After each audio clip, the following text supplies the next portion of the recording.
What's up, y'all, and welcome back. Today we'll be talking about the Supreme Court decision that just came down, which is pretty much gutting the Section 2 of the Voting Rights Act. And this decision pretty much allows Republican governors to eliminate black representation across the South in southern states controlled by Republican governors. So yeah, let's get into it. I got this video pulled up for y'all. I'm gonna give y'all my opinion as usual. And yeah, I hope y'all enjoy it.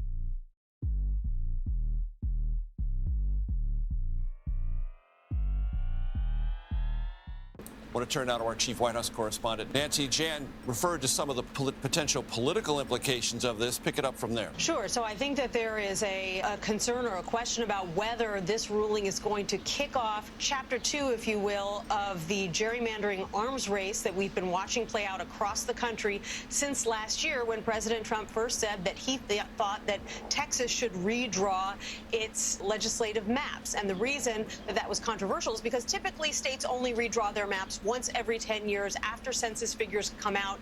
We're right now in the middle of that cycle, but Texas said yes, and that kind of led to a cascade of other states, both controlled by Democrats and Republicans, saying they were going to do this. And that's exactly what led to this situation. A lot of Republicans out there like to pretend that Democrats have been playing this gerrymandering war, but there's only been one party trying to completely ban gerrymandering across the whole country. And that's the Democratic Party. This gerrymandering war started when Trump called for Texas to get more seats for him, when he realized that he was going to lose seats this midterm. Typically, you don't redraw maps, but for every 10 years. But it's only been 5 years since we've redrawn maps. So Texas is doing this only because Trump said so. We have to really pay attention here. So Texas started changing their maps, which caused California to start changing its maps, and cause all these other states to start looking for ways to start changing their maps. All because Trump sent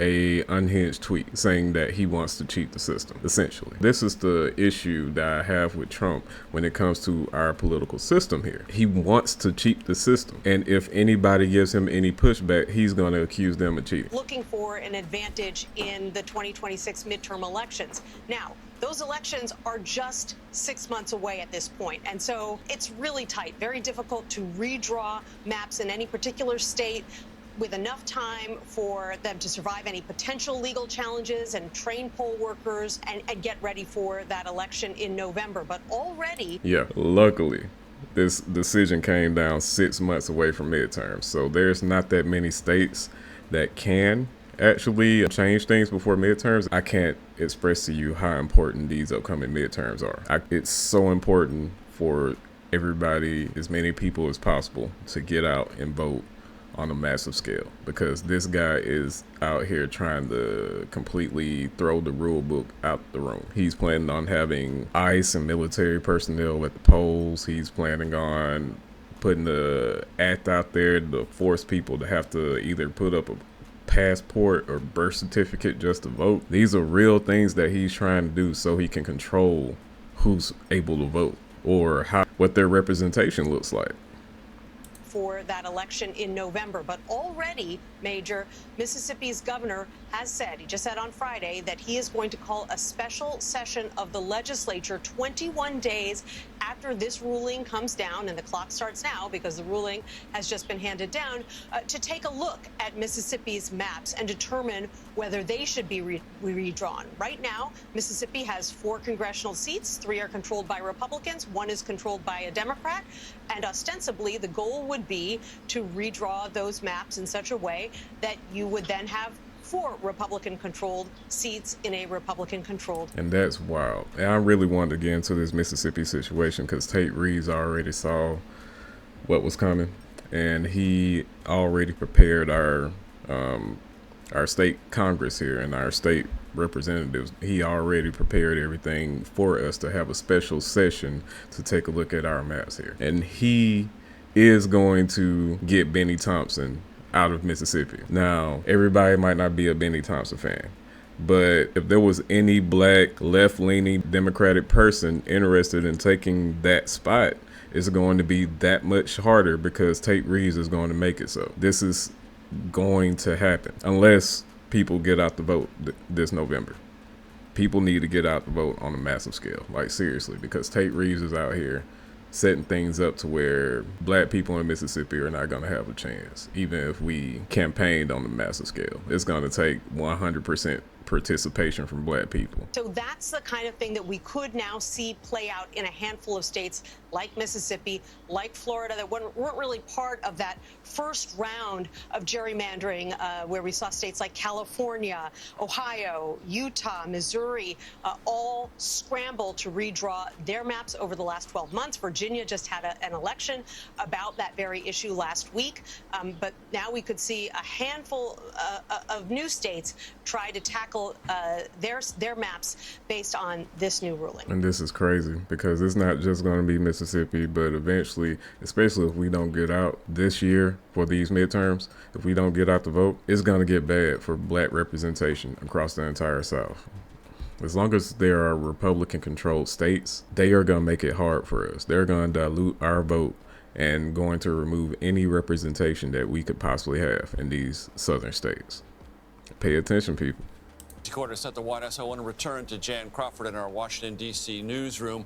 So what does this say about the future of Section 2 of the Voting Rights Act? Because we have two tranches of congressional intent when the act was originally propounded and then when it was amended in 1982. And Jan, as you've often taught me, this court pays very close attention to congressional intent. Well, this court is saying that I think we're going to need intentional race discrimination before we can bring some of those challenges, which would really kind of put the brakes on a lot of these redistricting efforts, which were designed around the idea that even if it wasn't intentional discrimination, it had a discriminatory impact. It was diluting the power of black voters to elect candidates of their choice. Like that would.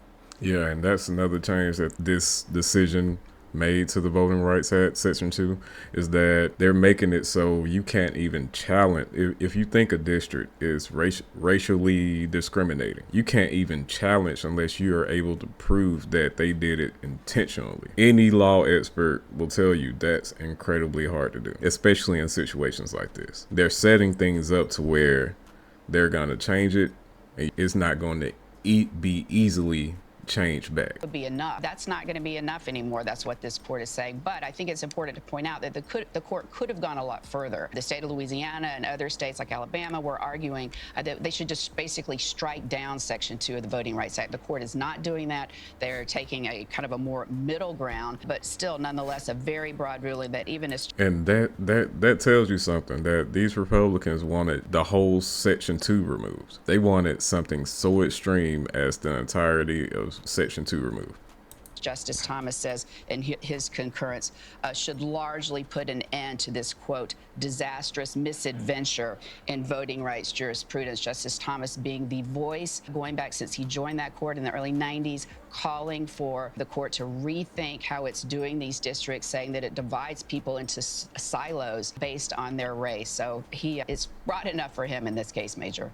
Jan Crawford, thank you very much. To recap, 6-3 vote. The United States Supreme Court strikes down majority-minority district in Louisiana. The decision weakens some aspects of the Voting Rights Act. It is a win, broadly speaking, politically for Republicans. But it is probably coming too late to impact in any material sense the November midterm elections. Our coverage will continue on CBS News 24/7, your local news. Yeah, and I just wanted to give y'all this quick video, just giving y'all an update on what's going on and my feelings on it and what I know of the political situation that we're currently in. Mississippi is in a very tough spot right now. The only black and Democratic representative on a federal level that we had was Bennie Thompson, and it looks like this decision is putting Mississippi on the path to removing that representation. Even if we did decide to replace Bennie Thompson, it's highly unlikely with redrawn maps from Tate Reeves that we're gonna get a Democratic seat there. But maybe I'm just being a little pessimistic. I know there's still an opportunity for us to change things, especially this midterms coming up. There needs to be as many people voting as possible coming up to kind of, reverse some of this stuff that we're seeing going on. This is some crazy stuff.